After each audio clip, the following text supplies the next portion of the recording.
Bonsoir à tous, ceux qui seront peut-être là en replay. Je me marre parce que ce soir, il y a un match de foot, donc est-ce que c'est la bonne idée? Eh ben, c'est comme ça, on verra bien en tout cas. Moi, je serai avec Thomas ce soir. Voilà, je sais qu'Instagram vous informe que je suis en live. Grand moment de solitude. Quelle bonne idée de faire un live un soir de match.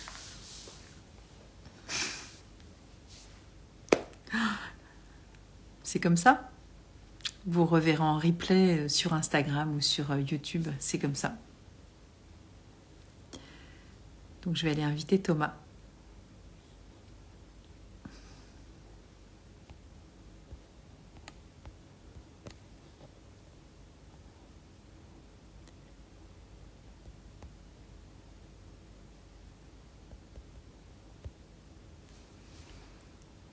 Alors, pourquoi je te trouve pas, Thomas?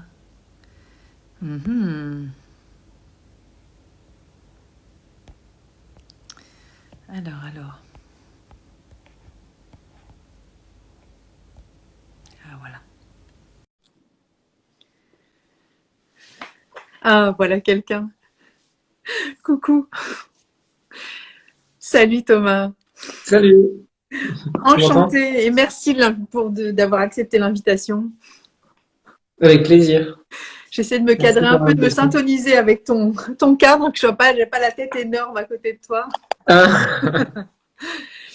Écoute, il y a quand même 2 personnes avec nous, même plus que ça, 4. C'est une chance. chouette, bienvenue à tous et toutes. Voilà, c'est ça. Je sais pas si tu as vu, mais c'est match de foot ce soir. Ah non, je savais pas, je suis pas du tout au courant de ce genre de truc. Bah moi non plus, mais j'ai été mise au courant aujourd'hui. Donc À voilà. 20h, justement? Comment? À 20h? Oui, c'est ça, c'est maintenant. Ah Donc ouais? c'est très Ah, bien. c'est Il y en a marrant. qui regardent pas de match, tu vois, en l'occurrence nous, donc ça c'est plutôt très bien. Donc tu vois, ça fait sourire certaines personnes. Donc voilà. Écoute, merci encore une fois. Je suis très touchée voilà, que tu aies accepté l'invitation. Je suis ton compte, donc on ne se connaît pas parce que voilà, je le dis aussi. J'ai demandé à Thomas s'il était ok pour participer à un live. Je ne sais pas si toi tu connais un petit peu les fleurs de bac ou si tu es familier de ce genre de choses, si tu as entendu déjà parler ou pas du tout. Ouais, j'ai entendu parler. J'ai pas testé moi-même, mais j'ai un peu entendu parler, ouais. Ouais. Et bah du coup, ça me touche toujours quand les gens sont pas toujours au courant des fleurs de bac et acceptent de venir aussi sur mon compte parce que ça pourrait être aussi un espèce de frein, tu vois, en disant oh là là, moi j'ai pas envie de rentrer là-dedans. Et donc je parle d'émotionnel et je me dis que ce que tu fais et tu n'es pas tout seul à faire des choses, hein, parce que vous êtes 2, il me semble aussi par moment. Et donc voilà, je me suis dit que c'était exactement ce que j'avais envie aussi de faire sur ce compte-là.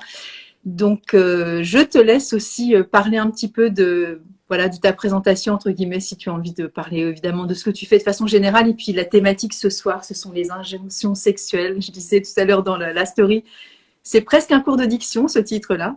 Hein. C'est vrai. C'est vrai. Donc voilà, écoute, je te laisse te présenter parce que moi je sais qui tu es, parce que je suis ce que tu fais, mais c'est pas le cas de tout le monde. Et je préviens dès le début, je mets cette vidéo sur un IGTV tout à l'heure lorsqu'on aura terminé. Et j'ai une petite modeste chaîne YouTube pour aussi ceux qui n'ont pas Instagram et donc qui pourront aussi aller voir ton travail. Et donc je mets toujours les coordonnées de la personne que j'invite sous la vidéo, comme ça permettra aussi à chacun d'aller retrouver tes ouvrages et ce que tu fais. Chouette. Ouais, c'est Du coup, chouette. je me présente, je m'appelle Thomas Piette, je suis auteur, musicien et aussi formateur pour l'écriture et la créativité de manière générale. J'accompagne les gens à vraiment rencontrer leur créativité, à rencontrer toutes les parts d'eux qui peuvent les limiter dans l'expression de qui ils sont, dans toute leur authenticité. Euh, voilà, à la fois en présentiel et très très bientôt en ligne. Et donc, quand tu parles de formation, tu t'adresses entre guillemets à des musiciens ou pas nécessairement? Ah, pas du tout. Non, non, là, vraiment, la créativité, c'est s'ouvrir à créer. Donc, dans tout ce que ça peut être. Ça peut être à travers l'écriture, à travers la musique, mais à travers toute autre chose aussi. Et là, c'est vraiment plus un stage qui est dédié à se rencontrer soi et à rencontrer tout ce qui peut nous limiter. dans l'expression de qui on est véritablement, quoi. Tous ces petits freins. Ok, cool. Et les stages, ils se font à quel endroit en général? En ce moment, c'est à Brive. Là, le prochain, il est ce week-end, mais Ok. c'est complet et j'ai hâte de vivre ce moment avec tout le monde. Et après, ce sera en ligne, donc, 2023. Ouais, ça va être assez différent. Ça va être, du coup, évidemment, on peut pas reproduire la même magie. Là, ça va être plus axé sur l'écriture, du coup. Ok. Là, ça va pas être la créativité en général. Ça va être vraiment une formation en ligne sur l'écriture, écrire un projet de A à Z jusqu'à même le mettre dans la matière, quoi. Que ce soit avec une maison d'édition ou en auto-édition. Trop bien. Ouais. Ça donne vachement envie. C'est une super idée. Merci. Bah, il y a des gens qui me suivent avec qui j'ai fait des lives qui vont certainement être intéressés par ce que tu fais à ce niveau-là sur l'écriture. Donc c'est chouette. Avec toi? Ouais, ouais, ouais, ouais. Alors dis-moi, tu fais aussi donc l'auteur, comme tu dis, et tu as écrit plusieurs ouvrages. Est-ce que ça a été aussi la thématique que tu as choisie aussi pour ce soir? Ouais, complètement. C'est lié surtout à mon dernier ouvrage, Et Dieu créa le sexe, où ça parle vraiment principalement des injonctions à la sexualité, des injonctions au couple, et tout ce qu'on peut vivre au quotidien, quoi. Et donc sur la petite story, je sais, tu l'as vue peut-être celle que j'ai fait aujourd'hui. Il y avait une petite vidéo Arte vachement bien faite, une petite animation sur une rencontre. J'ai pas vu la vidéo, non. J'ai pas Non, du tout eu le temps. bah, c'était très très bien fait. C'est une petite animation qui a été faite sur le témoignage d'une femme qui avait rencontré un homme justement sur les réseaux. Et je trouve que ça cadrait bien aussi avec le sujet du jour. Donc bon, après, allez sur Arte, vous verrez, hein, ou sur le compte d'Arte, mais c'est très sympa, c'est très illustré et on voit bien les limites des injonctions et déjà des modèles dans lesquels on est plus ou moins, bon après ça reste qu'un témoignage, hein, ça ne va pas recouvrir toutes les expériences de chacun, qu'ils soient de la partie masculine ou féminine, ou voilà, peu importe, mais on est déjà sur quelque chose qui est déjà bien caractéristique en fait de notre société. J'imagine, ouais. Avec joie de découvrir cette vidéo peut-être plus tard. Alors que, moi, si tu es pas contre, je pourrais sortir quelques fleurs de bac aussi en fonction de ce qu'on va évoquer, parce que voilà, j'aime bien montrer aussi des fleurs lorsque j'en parle, et tu vois, ça peut être une forme de voilà d'interaction en fonction de ce qui sera dit pour donner quelques pistes aussi sur le versant émotionnel de ce que ça peut représenter, tout ce qu'on va énumérer là, et avec les injonctions qui sont liées au couple, à la sexualité ou tout le reste. Et voilà, pour ceux qui ont envie d'être aussi accompagnés émotionnellement, il y a des fleurs qui peuvent aussi se prêter au jeu, tu vois, ce soir voilà, de ce qui sera posé là entre nous. Ça marche. Alors là, moi, j'y connais vraiment rien, donc je te Bah, ferai justement, confiance ce sera là-dessus. l'occasion de découvrir. Bon, après, tu vois, tout ne se fait pas à base de fleurs de bac, mais je me dis que c'est quand même des intentions qui sont intéressantes, parce qu'il y a 38 fleurs, donc il y a 38 émotions. Et moi, j'en ai sorti déjà quelques-unes qui me semblent déjà assez caractéristiques de notre sujet. Et donc voilà. Écoute, je te laisse la parole parce qu'il y a certainement, c'est toi qui va initier aussi un peu la communication. Moi, j'ai plein de choses à dire aussi, mais bon, tu as écrit un bouquin à ce sujet, donc si tu as envie d'en parler, évidemment, tu vas pas raconter ton bouquin. Moi, je l'ai pas lu, je t'avoue franchement. En général, je demande des fois à le recevoir en me disant, bon, je vais quand même me brancher un peu dessus, tu vois, mais là, je me suis laissé une fenêtre, voilà, je saute dans le vide avec toi et je me dis, allez, let's go. Avec joie. Du coup, Et Dieu créa le sexe, c'est l'histoire d'un couple qui, au début, on suit leur rencontre, qui a tout de vraiment idyllique, comme on peut le voir parfois dans les contes de fées. On se rendra compte après que c'était peut-être pas tout à fait ça. Et on suit leur quotidien, et à un moment, on voit que la sexualité, c'est plus vraiment un plaisir, qu'à quelque chose qui tourne plus rond, comme beaucoup de couples après un certain temps. Et du coup, il y a comme une sorte de ras-le-bol, vraiment une remise en question même de la sexualité en général. Et le lendemain, après une crise assez importante, un moment de crise assez fort, De la part ils des deux, tu reprennent. dis? De la part des deux, la remise en question, elle est homogène ou Alors, elle est principalement, très majoritairement de la part de Rose, Ok, le personnage féminin de l'histoire D'accord. est plus intériorisée de la part de Tao, le personnage masculin, mais présente Ok. quand même. Et, euh, et le lendemain, voilà, ils reçoivent une lettre d'une personne qui prétend être Dieu avec un E, puisque Dieu serait une femme selon ses dires, et qui va envoyer une série de lettres comme ça, qui aura pour but de comme remettre en question toutes les injonctions qu'on peut avoir sur la sexualité, sur le couple, et après sur d'autres sujets, parce que ça va s'ouvrir à d'autres sujets au fur et à mesure du livre, en commençant par des remises en question voilà, plus douces, comme pour y aller pas à pas, et à chaque lettre, ça va remettre en question des choses de plus en plus importantes, de plus en plus ancrées comme une évidence dans notre société. Et c'est se poser la question, qu'est-ce qui se passe si on se dit que, en fait, c'est peut-être pas tant une évidence que ça, et que s'il n'y a pas de plaisir, s'il n'y a pas, voilà. Là, je me dis, faut pas que je spoile trop, Bah mais non, voilà, c'est pas le c'est ça but. l'idée. Non, non, c'est pas le but. Après, tu sais, ça, c'est une clé d'entrée, hein, le titre, hein.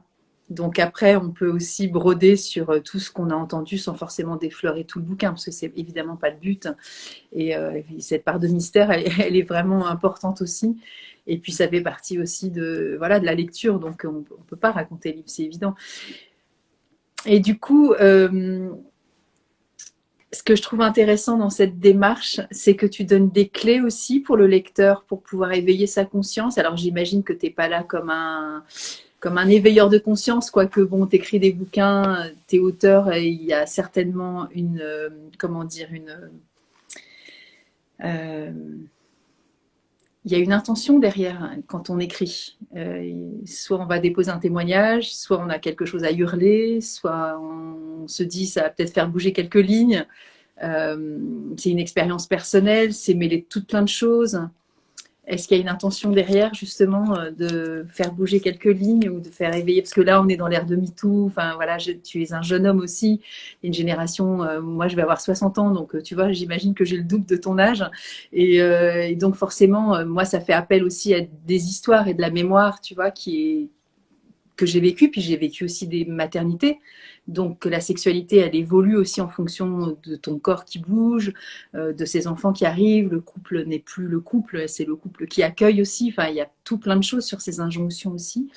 Alors le couple là dont tu parles, Rose et cet homme-là, bah, il y a peut-être pas d'enfant, je ne sais pas parce que tu l'as pas dit, mais voilà, ça fait appel à plein d'histoires différentes selon chacun, j'imagine. Ouais, complètement. Du coup, la question, c'était est-ce qu'il y avait une intention derrière? Ouais, tu parlais de vouloir éclairer sur quelque chose qui me touche. Donc, effectivement, ça parle vraiment, vraiment en grande partie de qu'est-ce que ça fait une société ultra sexiste et ultra patriarcale sur un couple de trentenaires, justement. Quel impact ça a eu sur leur enfance, quel impact ça a sur leur comportement au quotidien, sur leur façon de penser, sur leurs complexes, sur leur sexualité. Donc il y a vraiment ça qui est très présent. Il y a un cri aussi. Tu parlais d'un cri, il y a ça qui est assez présent aussi, un truc qui est assez douloureux quand je vois la place justement qu'a le patriarcat dans la société et à quel point on doit être les porte-paroles de nos parties génitales et des souffrances que ça peut causer et de la violence que ça peut causer.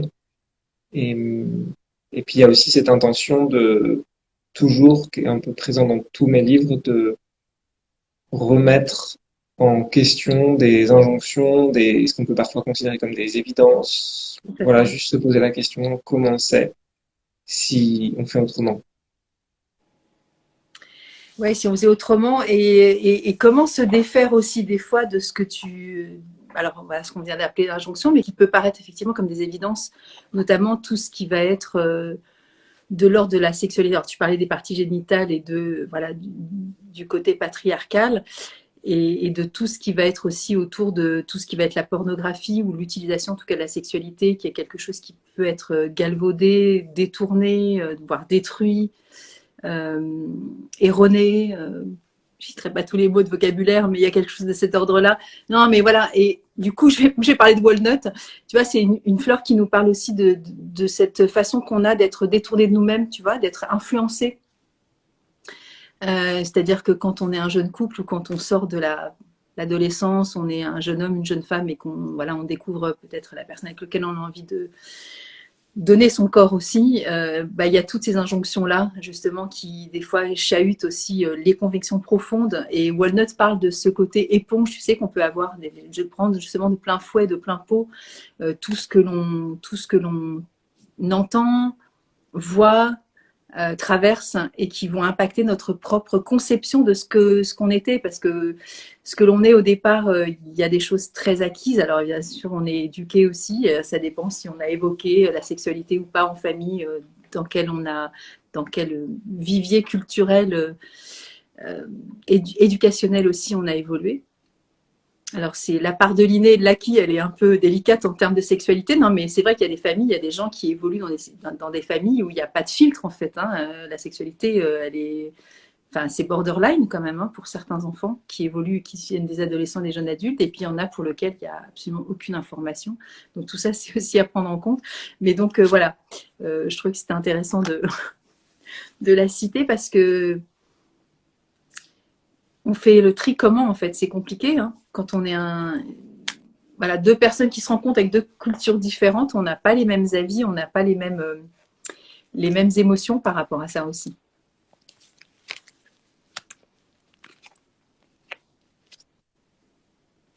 Je t'entends plus.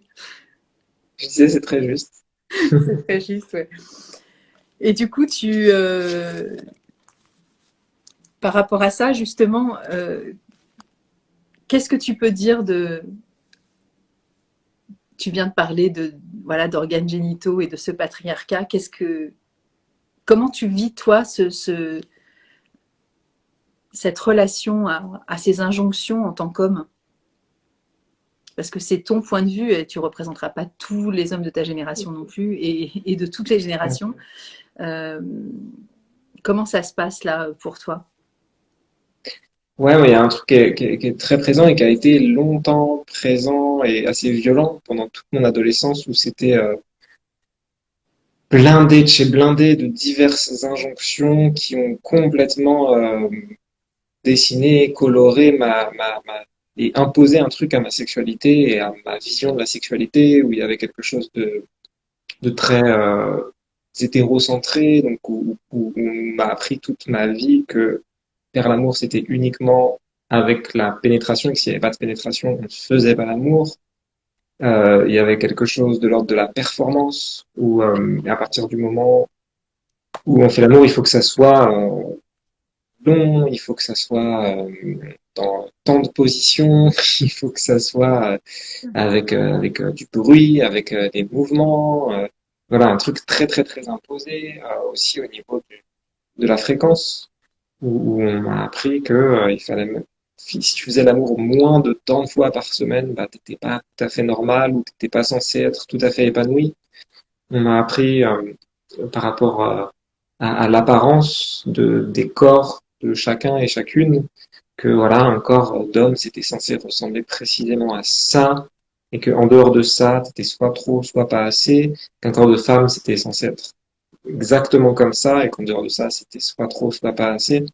Et du coup, il y avait beaucoup de souffrance, il y avait beaucoup de peur et de remise en question. Moi, j'étais pas mal terrifié avant ma première fois parce que j'avais vraiment très très peur d'être jugé, j'avais très très peur de pas faire assez bien.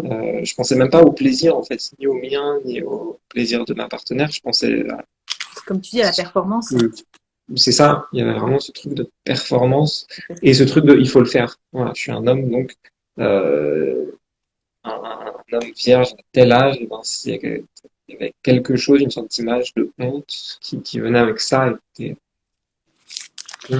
Oui, parce que tu veux dire qu'aussi il y a une forme de comparaison avec les potes qui ont déjà fait la chose ou pas la chose et que c'est pas normal que tu sois pas déjà dans cette expérience, c'est ça?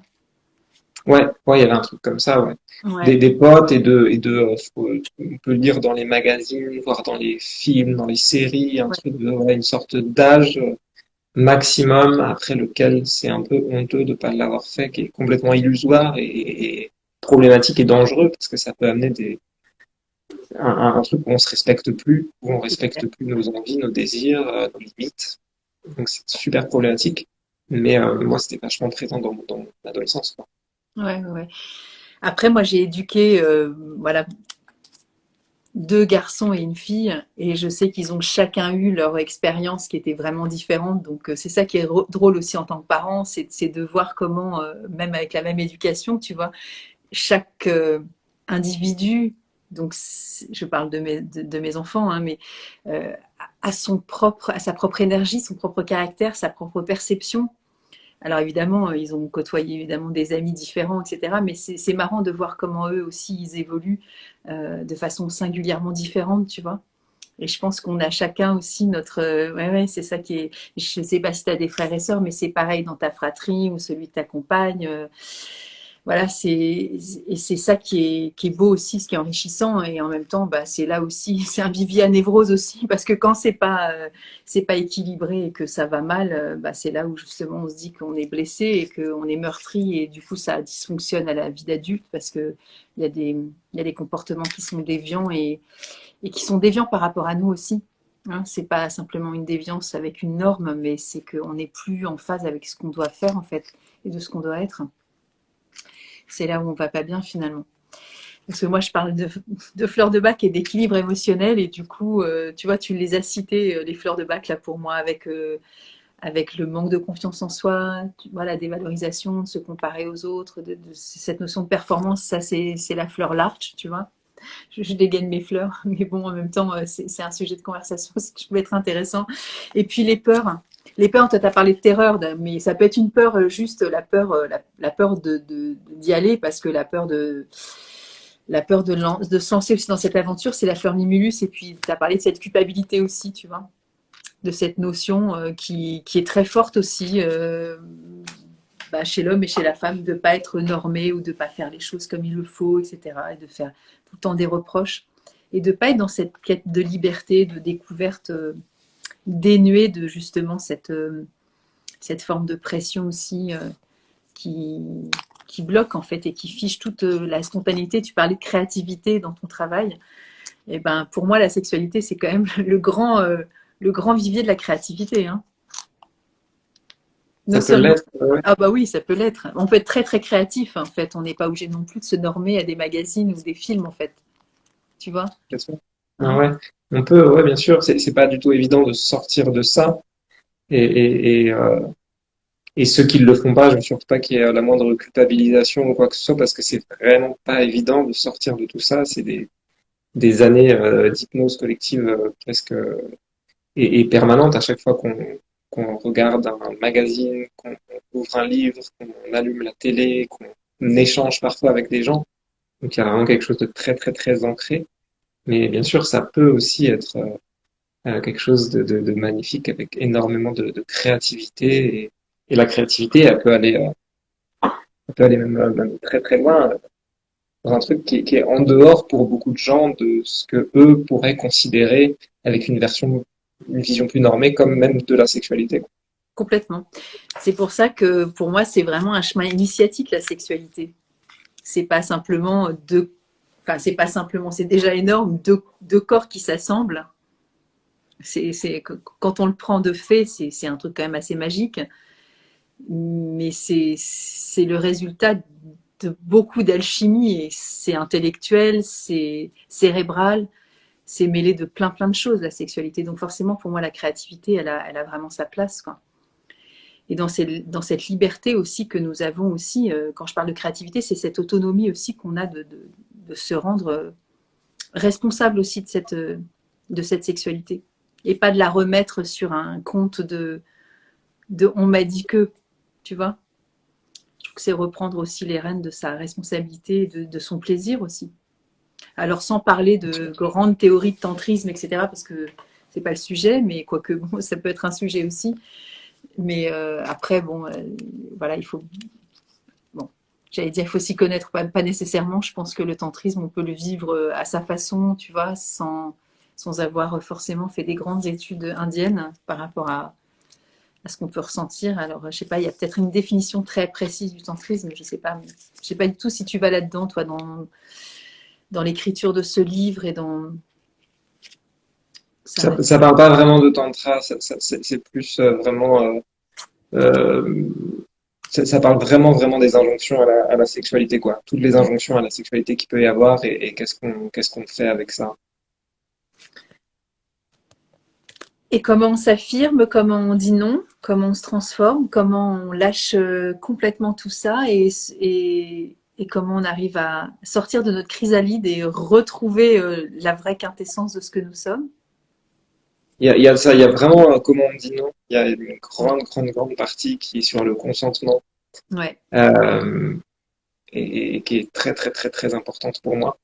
Et il y a une partie qui est sur justement retrouver ce qui est vraiment nous, ce qui est la quintessence de qui nous sommes, ce qui veut dire si en fait moi qui je suis, c'est une personne qui a profondément pas ou peu de libido, qui est profondément juste pas super intéressée par la sexualité, ben en fait c'est super ok aussi quoi. bien sûr. C'est sortir de l'injonction même à la sexualité de il faut faire l'amour pour être quelqu'un de normal. Ben en fait non, c'est ok de pas faire l'amour. Ça me rend parfois triste de voir des femmes qui passent 10, 15 ans de leur vie, souvent les femmes qui font cet effort-là, qui ont cette charge mentale-là, à enchaîner les stages parce qu'on leur a dit si t'as pas une idée où tu veux pas faire l'amour tous les jours, c'est que t'es pas normal. Du coup, c'est-à-dire qu'il faut que tu soignes ta yoni, qu'il faut que tu médites sur ton utérus tant de fois par jour, qu'il faut que. Mais peut-être que juste c'est une personne, bah, c'est pas sa grande passion dans la vie de la sexualité, comme certaines personnes, c'est pas leur grande passion, le vélo par exemple. On va pas forcer quelqu'un à faire du vélo si c'est pas un centre d'intérêt pour cette personne principale, Ouais. quoi. Alors, moi, tu as parlé de Centauri, la fleur de l'affirmation. Savoir dire non, il y a une fleur de bague pour ça. Tu aimes bien, elle me saoule à chaque fois, elle sort une fleur pour ce que je dis, mais c'est vrai. Et ce que j'ai envie de dire, alors je sais pas si tu vas être d'accord avec moi, euh, et c'est très juste, évidemment, tout ce que tu dis sur ces femmes, etc. Mais j'ai presque envie qu'on puisse redéfinir ce que ça veut dire que la sexualité. Parce que, ok, il y a des définitions du dictionnaire, mais je veux dire, pour la personne dont tu parles, de cette femme qui pourrait faire plein de stages et méditer sur son utérus et avec ses odionies, je veux dire, si elle redéfinit exactement sa perception de ce que représente chez elle la sexualité, ce ne sera pas la même chose que la voisine. Donc c'est vraiment un chemin personnel et ça ne veut pas dire que cette femme-là, si elle médite sur son utérus, c'est comme ça qu'elle va réussir à trouver. Et si elle n'a pas envie d'y trouver, elle n'y trouvera pas. Mais en même temps, si elle fait un stage, c'est qu'elle a envie de chercher. Hein. Parce qu'elle pourrait aussi dire non, tu vois, et de dire, voilà, je suis aussi sous le joug de cette injonction-là, mais je m'injonctionne moi-même, en fait. C'est elle qui paye le stage, à moins que ce soit son mec ou sa nana qui dise maintenant, ça suffit, tu vas aller méditer sur ton utérus maintenant. Je pense que c'est pas si simple que ça. Je trouve ça super qu'on se responsabilise. Et en même temps, c'est aussi super important de prendre en compte toute la systémie, ce qu'on vit et ce qu'on voit et ce qu'on entend depuis qu'on est né. Ouais, Et en fait, quand on entend chaque jour depuis quasiment qu'on est enfant que la sexualité c'est quelque chose qui est absolument indispensable à l'épanouissement et on le voit avec les personnes asexuelles, c'est des gens qui sont encore un peu incompris, montrés du doigt. J'ai vu une émission de télé il y a pas longtemps où en fait ils ont invité des personnes asexuelles mmh. et au lieu de juste entendre comment c'est pour eux de juste pas avoir cette de libido quoi, et ils ont fait des blagues et ils ont pendant toute l'émission dit ouais mais c'est que vous n'avez pas encore rencontré la bonne personne, oui mais c'est que vous n'avez pas essayé la bonne position, oui mais c'est que Bah, c'est beaucoup on est plus encore complexe dans une que ça. société qui comment C'est beaucoup plus complexe que ça. ouais et puis à quoi bon essayer de les convaincre, je veux dire c'est en fait c'est ok s'il y a des personnes qui juste n'ont pas d'attrait pour ça. C'est vraiment OK. Moi, j'ai du mal à comprendre cette injonction, justement, à puissance, quoi. Il faut jouir pour être. Alors, c'est la même façon, tu sais, quand tu deviens parent, hein, il y a des moments où tu n'as pas envie de faire l'amour. Et ça ne veut pas dire que tu vas dans cette posture aussi de ne plus du tout avoir de désir. C'est des périodes de vie aussi. Et même dans le cycle, il y a des moments sur 30 jours, il y a des moments où on n'a pas envie de faire l'amour. Et ça ne veut pas dire qu'on on le fera jamais. Alors là, il y a des personnes dont tu parles, dont c'est comment dire, c'est leur prise de conscience à l'instant T. Après, c'est un moment de vie. Ça ne veut pas dire que ce sera comme ça non plus pour tout le temps. Et ce qui est à prendre en compte, c'est ce qui est maintenant. Et pareil, au moment où on n'a pas envie de faire l'amour, on n'est pas forcément catalogué. Tu vois, je pense que ces périodes-là, il faut aussi les vivre avec sérénité. Il n'y a pas de drama en soi que de ne pas être dans une, comment dire, au-delà de la performance, dans une espèce de routine qu'il faut assurer en fait. Sauf qu'effectivement, quand on dit bah, je vais me brosser les dents, on va se brosser les dents tous les jours. Mais on n'est pas sur la même chose là, on est sur quelque chose qui est vraiment de l'ordre de l'intime.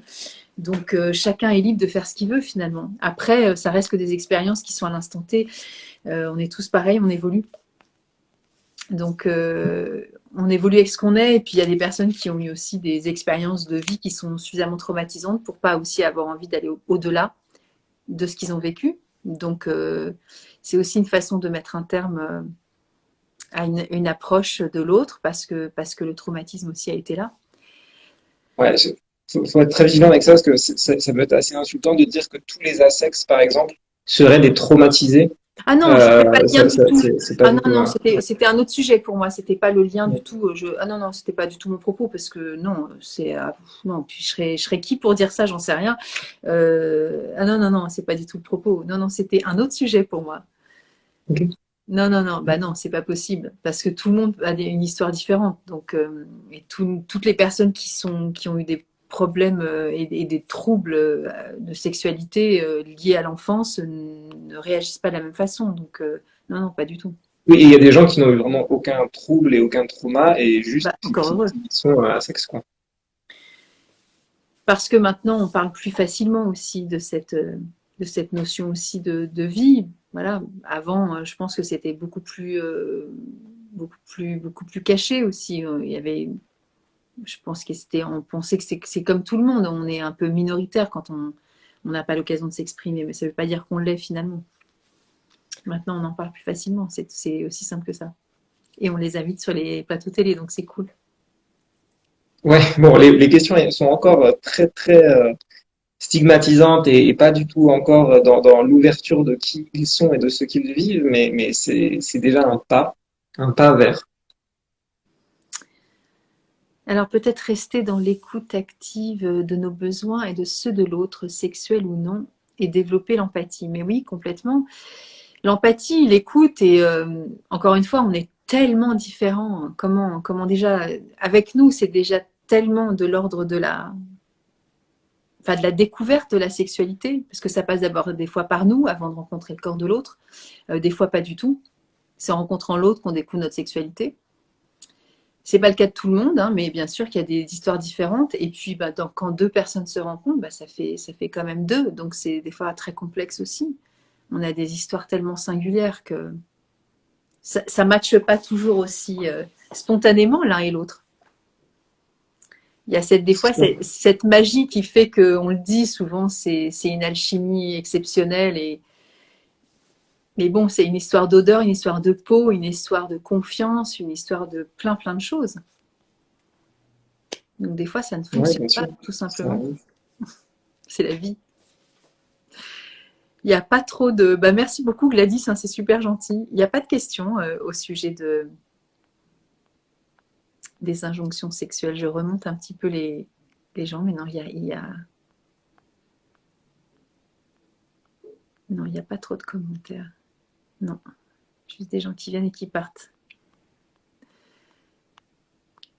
Est-ce que tu vois d'autres choses à dire par rapport à... Parce que moi, j'ai plein d'idées, mais bon, je ne suis pas non plus... C'est moi quelles sont tes idées. Ben, je sais pas, par rapport à... Il est sorti il y a combien de temps ton livre? Il est sorti il y a 9 mois, un truc comme ça, 8-9 celui-là. mois. Alors du Ouais. coup, est-ce que tu as des retours sur ton ouvrage, sur des témoignages d'hommes, de femmes qui te disent un peu ce qu'ils ont pensé? Est-ce que ça les a aidés, accompagnés? Est-ce qu'il y a des commentaires particuliers? Ouais, j'ai beaucoup de retours. Je reçois quotidiennement des mails ou des messages de personnes qui l'ont lu. Alors c'est encore une fois souvent des femmes qui prennent cette initiative-là, pardon, et souvent parce que elles ont ce qu'on appelle la charge sexuelle, qui est une sorte de charge mentale liée à la Complètement. sexualité. Mm. Et du coup, c'est souvent elles qui prennent l'initiative de se renseigner là-dessus. Et vous parlez de Educare Sex. Exactement. Exactement. Elle me demandait si j'ai reçu des retours. Et du coup, je reçois assez fréquemment des retours de femmes qui me disent que ça leur a fait du bien, qu'elles essayent de le faire lire à leur conjoint. Et c'est parfois laborieux. Et parfois, j'ai le retour aussi du conjoint qui me dit que ça l'a aussi apaisé sur Ok. différentes choses, parce qu'il y a aussi la voix d'un homme. Bah, c'est Donc, cool ça qu'ils peut, acceptent de les lire, les conjoints. C'est pas toujours aisé non plus. c'est pas toujours aisé. Ouais, ce serait beau qu'il y ait un engagement similaire, une réciprocité dans la C'est charge. clair. C'est pas encore le cas. Bah, ça dépend des, c'est toujours pareil, ça dépend des compagnons, ça dépend de l'histoire de la personne qui a envie de prêter le livre, quoi. Mais bon, en général, voilà, c'est. Euh, oui, j'ai ma réponse. Donc, Gladys, inscrire ces notions au sein de l'éducation, transmettre des valeurs de respect mutuel, d'écoute et d'accueil. Mais oui, complètement. Bon, après, je l'ai offert à mon conjoint, mais il ne l'a pas encore lu. Ok, ok. Merci Gladys, hein, c'est sympa de participer. Ouais, c'est pour ça que c'est toujours des sujets. Je sais pas pourquoi c'est autant tabou la sexualité. C'est comme l'argent, hein. C'est toujours des sujets où on se dit que ça va être des choses très complexes alors que ça pourrait être tellement plus simple. Et ouais, Doula Mama, j'aimerais aussi qu'ils le lisent aussi. Ouais. Mhm. Et ouais, Ouais, c'est un retour que j'ai vraiment très fréquemment. C'est ce truc de, bah, j'ai ça maintenant, qui a peut-être parfois ouvert ou changé une vision sur la sexualité que j'ai envie d'avoir. Et en même temps, je me retrouve seul avec ça parce que mon compagnon, il n'a pas l'élan, il n'a pas l'envie, il prend pas le temps de le lire. C'est pas du tout toujours le cas. Il y a aussi des compagnons qui choisissent de le lire ou juste des femmes qui sont seules ou avec une autre femme et que ça pose pas ce problème-là. Euh, il y a eu un divorce après la lecture de ce livre. ok. Il est très joyeux, très joyeux. Les deux m'ont remercié, on dit que c'était super aidant et que c'était chouette pour eux d'avoir divorcé parce que ça avait mis en avant des choses. Mm. Donc ça peut faire bouger des trucs. En tout cas, de ce que j'ai entendu, ouais, ça peut faire bouger des trucs. Bah, ça me donne envie de le lire en tout cas, hein. Avec joie d'avoir Bah tes oui, oui, retours. oui, c'est clair. Et tu sais, ça me fait penser à Marshall Rosenberg. C'est la communication non violente, mais là, c'est la sexualité non violente finalement, hein. C'est une façon aussi de, voilà, d'aborder aussi une partie de nos vies qui ne doit pas être justement dans cette violence morale insidieuse et qui est vraiment latente en fait finalement. Tu parlais de charge mentale, tu vois, tous ces clichés de elle a la mal à la tête, elle a pas envie, c'est, tu vois, tu vas te glisser sous les draps et tu dis oh pétard, j'ai pas envie en fait et je veux pas blesser l'autre et la fleur centauri, tu vois, c'est vraiment faire plaisir aussi. Et cette notion de faire plaisir, eh ben, elle peut aussi aller dans un truc qui déraille complètement, quoi. Il existe une grosse dualité entre les tabous autour de la sexualité, peut-être avec la religion, mais oui, souvent, hein, et une surexposition et une sexualité malsaine. Ouais, mais c'est parce qu'elle n'est pas C'est juste. comprise, pour moi, la sexualité. C'est malsain parce que c'est pas à sa place, en fait. Je Après, moi, j'ai pas la science infuse sur ce que peut représenter la sexualité dans le monde, hein, mais en tout cas, l'expérience que j'en ai de la femme que je suis à l'aube de mes 60 ans, même si j'ai pas une sexualité, je ne sais quoi, puisque j'ai même pas envie d'y mettre un terme, parce que ça voudrait dire encore une fois que je serais dans une forme de, tu vois, de pression d'injonction personnelle, ce qui ne serait pas juste non plus.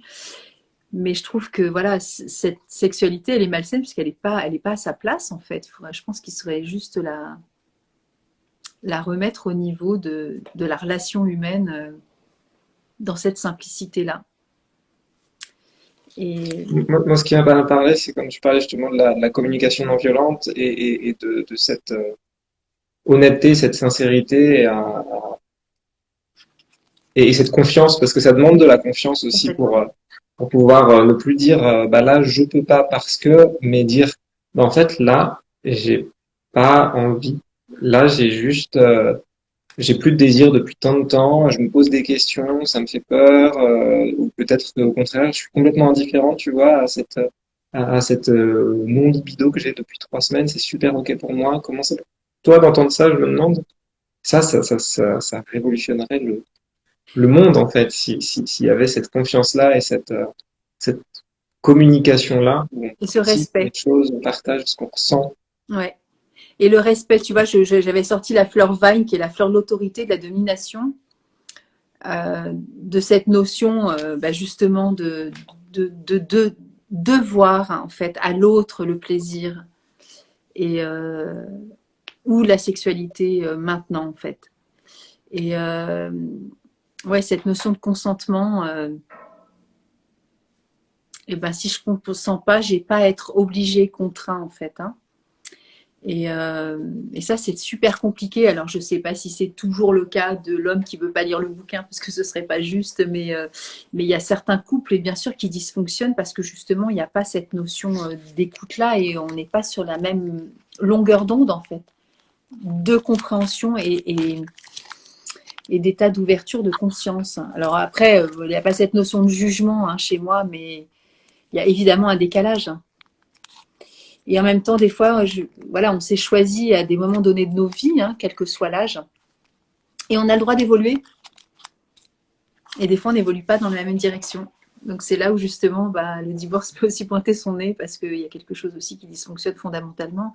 Parce qu'il y en a un des deux qui n'a pas forcément évolué dans la même direction. Donc, et l'autre, il y a une forme de mécompréhension de ce qui se passe. Hein. Il peut tomber de haut aussi. Mais à la limite, bah, c'est comme ça, quoi. On ne peut pas forcer non plus l'autre à évoluer comme nous, quoi.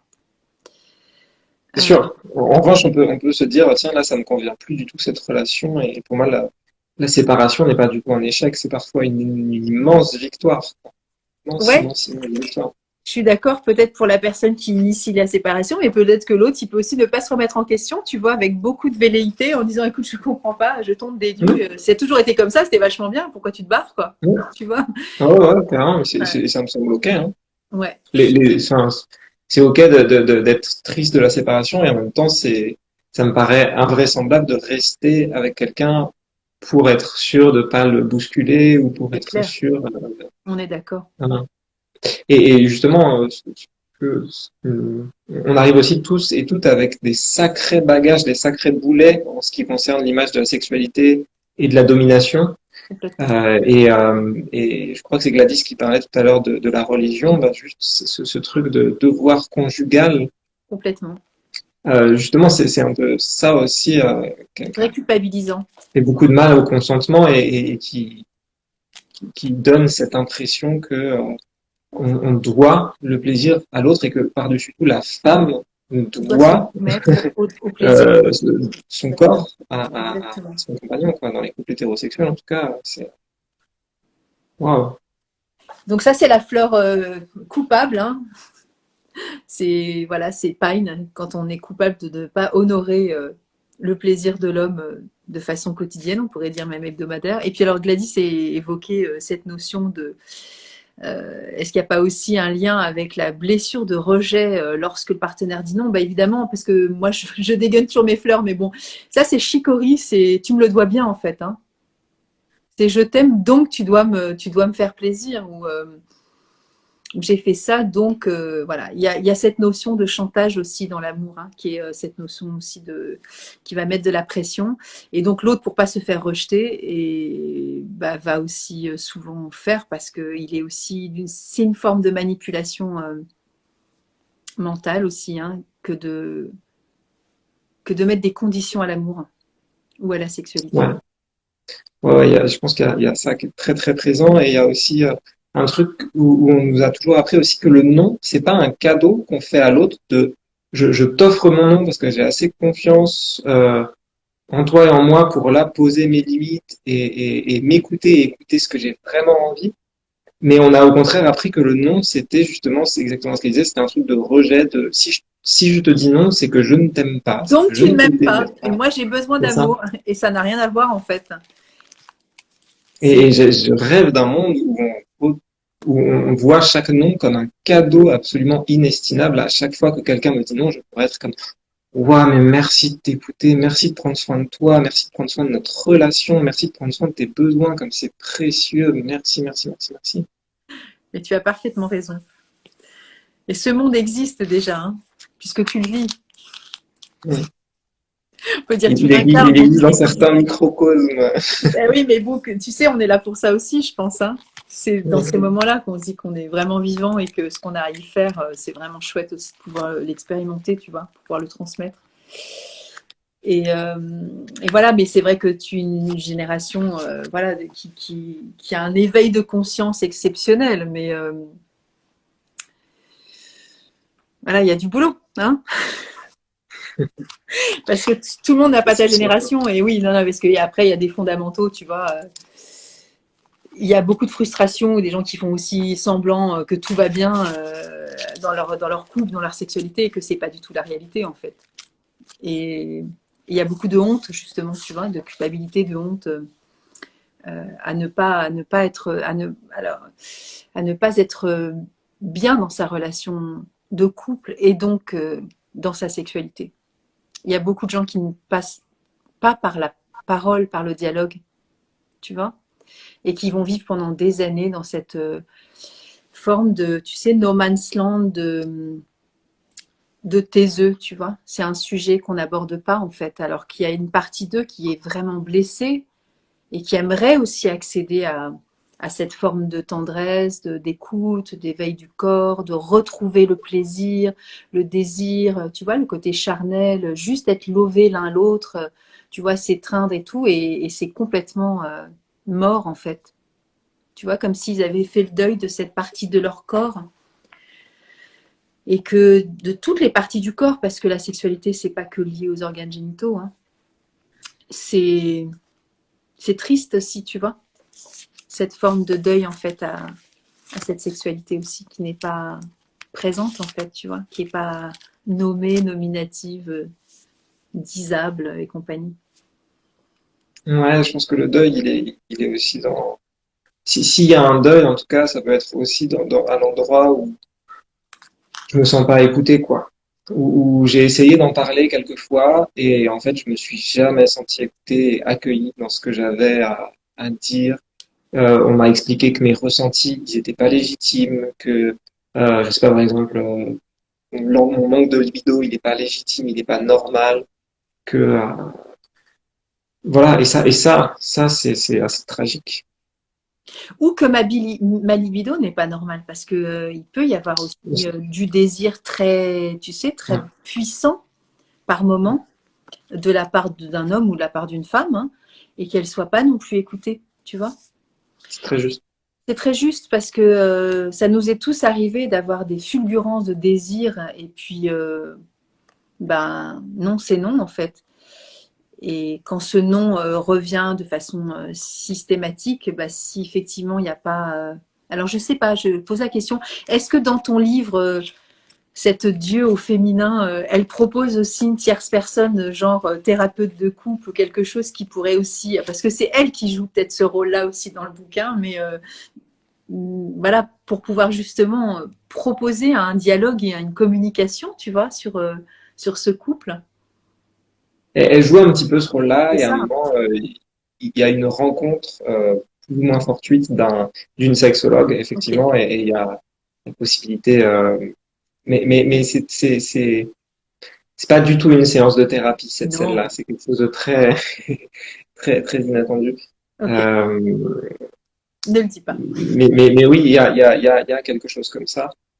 Euh, moi, je pensais que tu parlais aussi de, quand tu parlais de la libido, que en fait les femmes elles pouvaient être jugées et les hommes aussi, mais principalement les Aussi, femmes, j'ai l'impression sur ça, aussi, quand complètement. elles ont peu de libido, mais aussi Quand elles extrêmement ont, jugées et insultées quand elles en ont beaucoup. Et du coup, où se situer exactement. là-dedans, c'est comme, je fais quoi? Bah après, ce sont des salopes, des chaudasses, Hein. des nymphomanes. Ce sont des formes d'injonction aussi. Et c'est une erreur terrible de penser que la libido, le désir est extrêmement prononcé chez l'homme et très peu chez la femme qui est émissive, enfin plutôt réceptive qu'émissive. C'est une vue de l'esprit très phallocratique, on va dire, parce que c'est pas du tout la réalité de ce que vit la femme finalement. Donc ces injonctions-là aussi sont complètement erronées. Ah oui, tout à fait. Ouais, Même anatomiquement, on a souvent représenté, et encore maintenant souvent, euh, dans les dessins anatomiques, la femme qui est comme une poche vide qui attend d'être remplie c'est ça, par le pénis de l'homme, alors que c'est pas du tout ça, c'est pas un gros truc ouvert, c'est pas un étui d'épée, quoi. Et il y a énormément de muscles qui sont en action et qui font aussi du travail, et on parle souvent de maintenant plus de pénétration de l'homme, mais de circulation de la femme. Et ça change aussi le regard là-dessus. complètement. Et tu vois, j'en veux pour preuve que dans la sexualité, en tout cas, pas la sexualité, mais la grossesse, tu vois, il peut y avoir des moments au cours de la grossesse où il peut y avoir des fulgurances aussi de désir. Alors, c'est hormonal aussi, hein, tu me diras, mais c'est extrêmement tabou aussi de se dire, bah non, t'attends un enfant, tu peux pas faire l'amour. Bah si, justement. Tu vois, il y a plein de choses comme ça qui sont complètement désacralisées alors que c'est la réalité, en fait, du corps de la femme. Alors, il y a Mline qui te congratule. Merci pour ton livre Et Dieu créa le sexe écrit en toutes lettres. Alors, comme ce sera évidemment sur YouTube, il y aura pas tous les notes, donc je préfère le livre, qui est une masterpièce absolue sur la question de la sexualité dans le couple. C'est fabuleux. Merci beaucoup. C'est super gentil de dire tout Merci, ça. Merci infiniment. merci, ça me touche. Ouais, c'est très touchant. Et du coup, bah, petit cadeau de Noël, hein, sous le sapin, ça peut être une idée. Hein. Si vous avez des couples ou vous-même, ou si vous avez besoin de lire, bah voilà, c'est le moment. Il y a des petits cœurs qui fusent de partout. J'aime beaucoup. Est-ce que tu vois d'autres choses qu'on pourrait papoter autour de ce sujet extrêmement passionnant?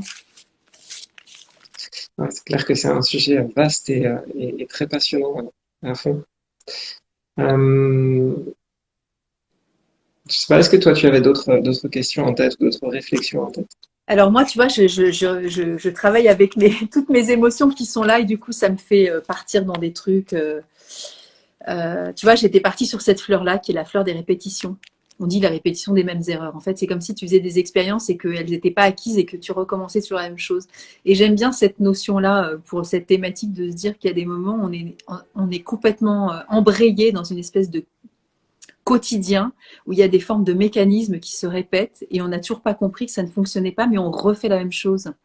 Et de sortir de cette répétition-là, c'est être aussi conscient de ce qu'on fait et faire un arrêt sur image sur notre vie, tu vois, sur notre sexualité, sur la relation à l'autre, et pas de répéter éternellement les mêmes préliminaires, les mêmes mécanismes, les mêmes je vais me brosser les dents, t'as éteint la lumière, est-ce que machin, tu fermes la fenêtre et vas-y que je recommence les mêmes attitudes, tu vois. Et c'est pour ça que je parlais de créativité tout à l'heure. Je sais pas ce que tu en penses, ce que je suis en train de dire, mais je trouve que c'est bien aussi de se surprendre, tu vois, et d'être dans une forme de déroutine en fait de nous-mêmes quand on veut aborder la relation du corps, du couple, de la tendresse, du toucher, etc. Ça peut être super toujours une fois, tant que c'est dans la liberté et la joie et le consentement de chacun, c'est génial. Ah C'est oui, mais juste, ça, on est d'accord.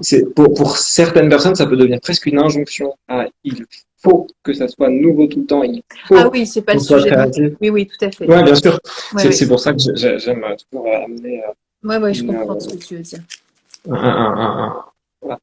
Mais carrément, ça peut être absolument génial si c'est ça vient du cœur et que c'est un vrai désir, une vraie envie de découvrir de nouvelles choses et Ouais, une après, curiosité, c'est quand super. je parlais de ça, c'était pas forcément. Après, bon, être créatif dans le sens créatif, c'est réinventer une soirée, en fait. C'est un moment.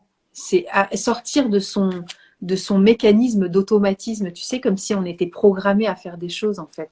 C'est plutôt dans cet esprit-là, tu vois. Et voilà, c'est comme ça que je. Après, c'est pas créatif dans le sens. Je ne sais pas, du reste, quel sens.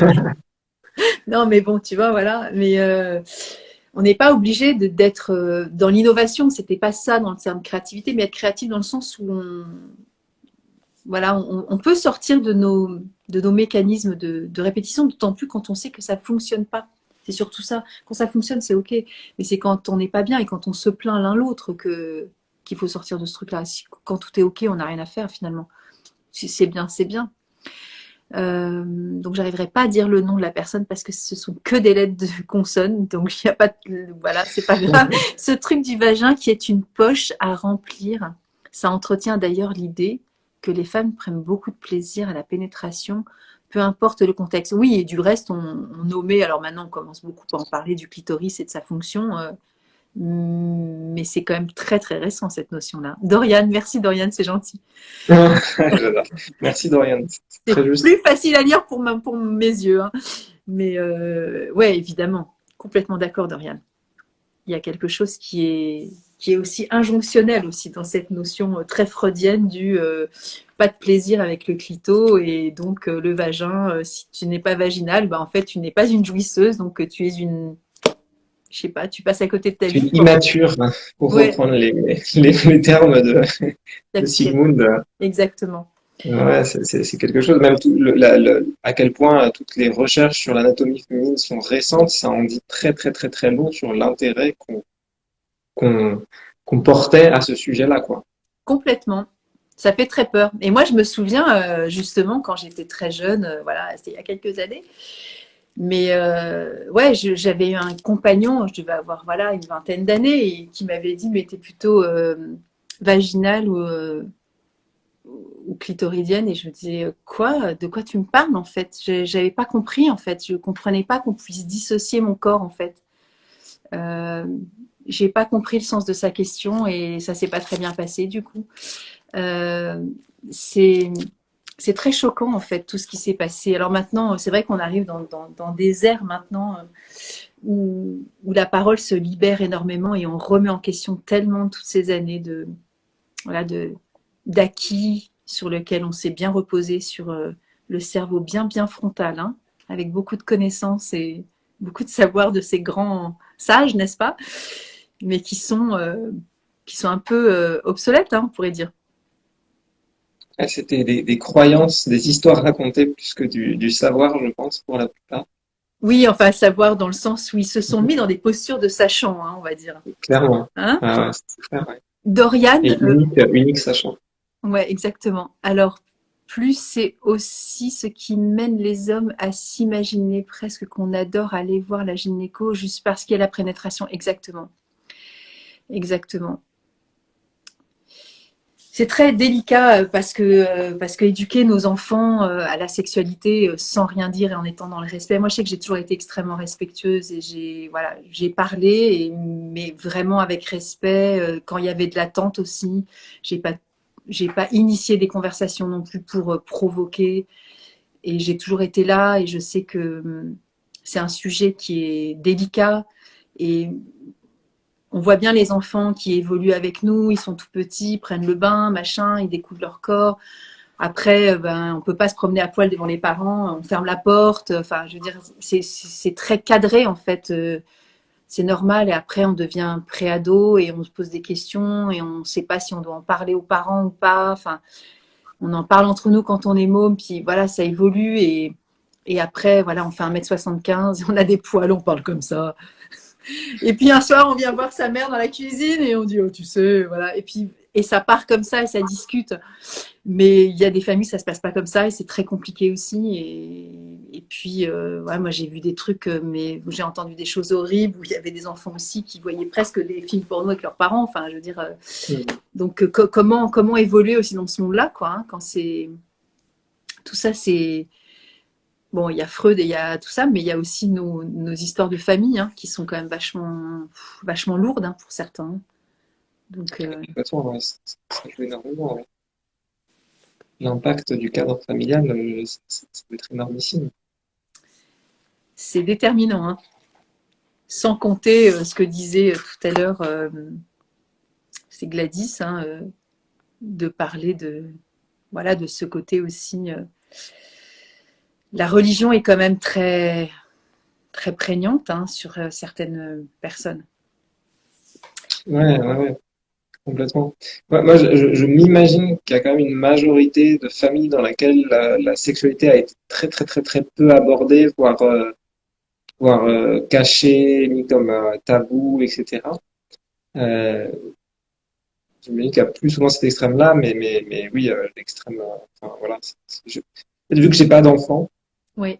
je m'imagine même pas comment faire pour aborder ce sujet-là de manière la plus saine, la plus légère, la plus aidante possible pour eux, parce que je vois le challenge que c'est que d'être parent. Ouais, bah tu vois, moi j'en ai parlé parce que ça me semble important, tu vois, l'éducation. Après, moi je trouve que la meilleure façon c'est d'être à l'écoute en fait et de pas fermer la communication sur n'importe quel sujet, tu vois. Parce qu'après, tu vois, ça peut être des drames de début de grossesse, d'avortement, tu vois, de choses qui sont, tu vois, si c'est pas dit, enfin, ça va pas, quoi. Il faut savoir pouvoir ouvrir son esprit et pouvoir parler de tout, en fait, avec nos enfants. Après, il n'y a pas de bonne ou de mauvaise posture, mais en tout cas, la fermeture, je pense que c'est pas une bonne posture. Et si on ne se sent pas Clairement d'accord. capable, voilà, de faire parler peut-être avec quelqu'un tiers, tu vois, et de relayer. Mais en tout cas, je pense travailler sur soi, ça me paraît capital par rapport à ça. Faire la clarté sur qu'est-ce qui me gêne tant, tu vois, de parler Ouais. de ça avec mes mômes, quoi, en fait. Parce que finalement, t'es d'accord. Euh, et du coup, l'adolescence arrive de plus en plus tôt et ils sont aussi exposés plus jeunes à la sexualité sur les réseaux. Mais encore une fois, la sexualité, pour moi, c'est un mot qu'il faudrait redéfinir, quoi. Parce que si cette sexualité-là, c'est la sexualité, je ne sais pas pour le coup, parce que c'est toujours, ils sont exposés à des choses qui sont d'ordre sexuel, mais est-ce que c'est la sexualité? Moi, c'est quelque chose pour le coup que j'ai toujours dit à mes enfants. Ce que vous voyez, c'est pas forcément ce que vous allez vivre. C'est vous qui allez découvrir votre propre sexualité. Donc déjà, détachez-vous de ce que vous voyez. Mais je vois très bien où est-ce qu'elle veut dire, effectivement, et puis une sexualité justement qui est de plus en plus éloignée de ce qu'on va vivre, quoi. Complètement. C'est ça qui est. C'est ça qui est affolant.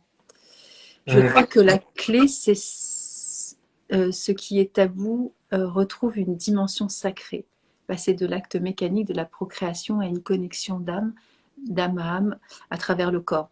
Et après, il peut y avoir la procréation derrière, c'est pas un souci.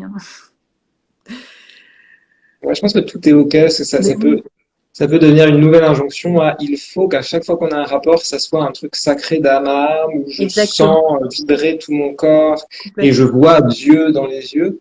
Et je me dis, OK, bah peut-être que si là, ça convient aux deux, un quickie purement mécanique, purement pour le plaisir physique, Et c'est OK aussi. c'est super OK aussi, ouais. Complètement.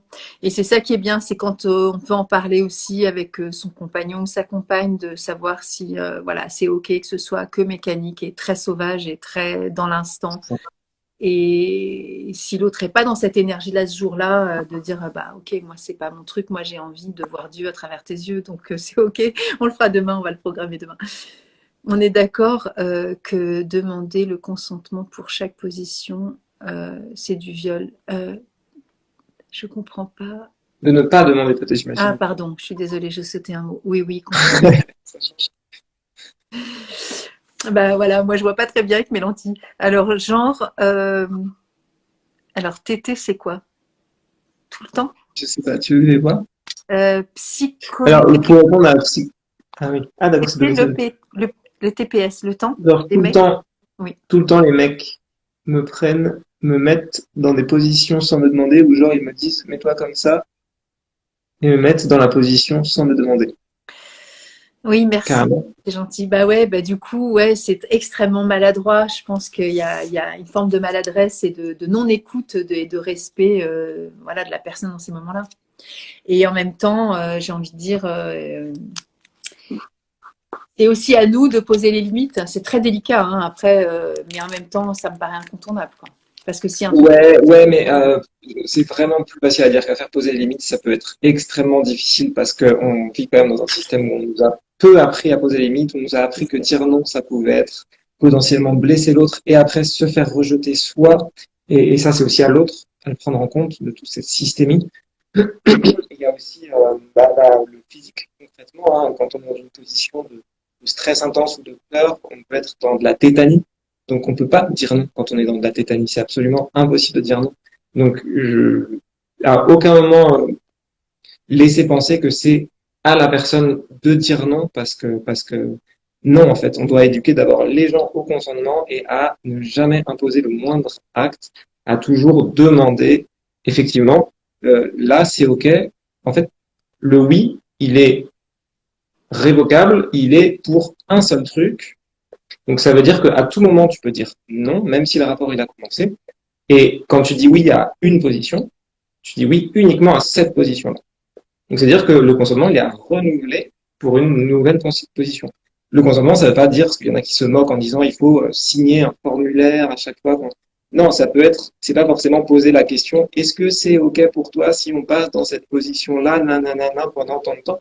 Il y a plein de manières super créatives et super douces et super légères de demander le consentement, mais c'est super important pour moi. on est d'accord. Du dialogue. Ouais, Du dialogue, de la communication et du respect. Et après, on peut comprendre que l'autre ait du plaisir dans cette posture-là, mais il faut en parler, quoi. Euh, mais même quand la forme genre, ça vous coûte quoi quand vous êtes en missionnaire de dire peux-tu me mettre en levrette ou ça te dirait de te mettre en levrette? ouais, c'est ça, c'est demander et ouvrir la possibilité à l'autre de dire non. C'est ultra difficile. Il y a plein d'obstacles au non. Plein, plein, plein. Ils peuvent être interpersonnels, ils peuvent être systémiques, ils peuvent être contextuels. Il y a plein, plein, plein d'obstacles potentiels au non. Et le but d'un partenaire, pour moi, c'est d'éliminer le plus possible d'obstacles potentiels au non en essayant de faire une demande qui ouvre au non. C'est-à-dire que si, sans rien dire, je retourne la personne et qu'il n'y a pas encore eu d'échange de mots, c'est super dur d'être le premier à parler et qu'en plus, le premier mot qui sort de ma bouche quand je parle, ce soit non. C'est super difficile. Il y a plein de gens qui n'y arriveront pas. Mais Donc, ça se fera pas comme ça nécessairement. Le non peut être exprimé de façon différente. ouais, mais ça reste ultra difficile à poser son nom, quoi. Bah, c'est pour Et ça qu'il y a autant de drames. C'est que, et beaucoup de violence. il y a des noms qui sont pas entendus aussi du tout, qui Complètement. sont volontairement mis à la trappe parce qu'il y a eu un oui avant. C'est pour ça que c'est important d'éduquer les gens au consentement. C'est que à partir du moment où il y a eu un oui parfois, qui est un oui juste pour un bisou, la personne va penser que c'est oui pour tout, Pour tout. toute la nuit, et même les noms, du coup, n'auront plus de valeur. C'est ça. Et moi, j'ai un nombre d'amis mais incalculable qui se sont retrouvés en larmes dans des lits à dire non, et après être en état de sidération et à plus bouger jusqu'à ce que ça soit fini, pour exactement cette raison-là. Et c'est du viol, clairement, hein, c'est du Exactement. viol. J'ai écouté sur Mediapart là 2 heures et demie sur un sujet assez chaud bouillant à ce sujet-là, sur le consentement, sur quelques femmes qui témoignent d'une personne très célèbre qui passait à la télévision pendant plusieurs années. C'est assez sidérant. Ça m'est arrivé récemment et j'ai pas réussi non plus. Je me suis retrouvée dans une position super inconfortable et j'ai préféré bouger sans poser verbalement les limites. Oui, mais voilà, c'est une façon de dire non aussi. C'est Mais c'est pas ta faute, quoi. Cœur sur toi, s'il y a eu un moment où tu t'es senti pas à l'aise et pas respecté dans ton consentement, c'est pas ta faute, c'est pas toi qu'aurais dû. C'est qu'il faut et éduquer au consentement et au dedans. Mais merci de me comprendre enfin. À chaque fois que je parle de cette problématique, on dit que j'abuse. Bah, on est dans le déni alors. Quoi. Et en venant d'un homme, ça fait du bien. Exactement. Et donc voilà le choc, sidération, Star of Bethlehem. C'est la fleur de tout ce qui est vécu comme un choc, un stress post-traumatique aussi. Et bien là, justement, pour le coup, ça va laisser des séquelles, hein. C'est très rare qu'on s'en sorte indemne en général, hein. Parce que c'est souvent, comme tu dis, tu as un nombre incalculable d'amis à qui c'est arrivé, c'est souvent très redondant pour la femme, hein. C'est pas qu'une fois, hein. Après, je vais très bien, c'est une personne avec qui je suis safe en général, mais là, juste gênée parce qu'il m'a placée sans me dire quoi que ce soit. Il m'a déplacée, oui, évidemment. Et ouais, on est toujours sur le dialogue, la communication et c'est pas la sexualité, c'est pas un truc qui se fait tout seul ou alors on est tout seul en solo. Et pour le coup, c'est ok. Quand on se déplace tout seul dans notre corps, il n'y a pas de problème. Mais quand on est deux, Ouais, et un truc qui est super important dans le consentement, enfin, qui peut être super chouette, c'est le débrief de quand on n'a pas su dire non, justement, tout plein de raisons qui ont été évoquées pour tous ces obstacles au non, et ben de pouvoir dire, une fois que c'est un peu redescendu à l'intérieur, en parler à l'autre personne, est-ce que tu es disponible là pour que je te fasse un retour sur ce qui s'est passé pour moi pendant qu'on a fait ça, et dire, ben en fait, quand tu as fait ça, c'était pas ok pour moi, du coup je te demande vraiment très sincèrement qu'à l'avenir, tu me demandes. Et le débrief peut aussi soigner des choses. complètement. Enfin, pas soigner parce que c'est pas forcément vite, mais en tout cas apporter des petits changements pour les fois d'après. Waouh, ça me fait plaisir que d'autres gens dans les commentaires parlent de ça aussi. J'ai vraiment l'impression d'être seule.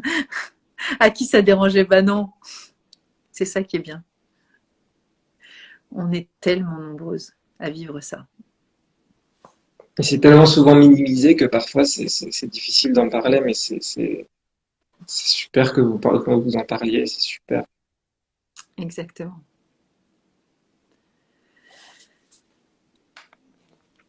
Bon, ben voilà, il est 21h12.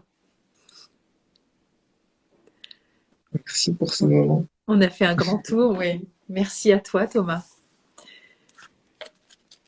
Merci à vous d'avoir été présent et d'avoir participé avec vos mots, vos témoignages, hein, votre présence. C'est formidable. Merci beaucoup. Ouais, merci à tous. Ouais, complètement. Bonne soirée à tous. Au revoir, Thomas. Psycholérique. Cœur sur toi aussi. C'est clair. Merci beaucoup. Merci J'ai envie de beaucoup et pleurer. Oh, Merci beaucoup. Bonne soirée à tous. ouais, très belle soirée. Ouais, merci. Salut. Donc, je remets cette vidéo sur YouTube pour ceux qui ont envie aussi d'aller la partager, ceux qui n'ont pas Instagram, je vous le dis, parce que ça peut être aussi l'occasion de faire écouter ces moments, ces échanges, ces partages, puisque comme j'ai lu les textes, justement, il y en a qui se sentiront aussi concernés par tout ce que vous avez dit et que j'ai pu lire. C'est fait aussi pour que ce soit partagé, donc allez-y. Merci à vous. Bonne soirée. Salut, merci pour l'invite. Bonne soirée.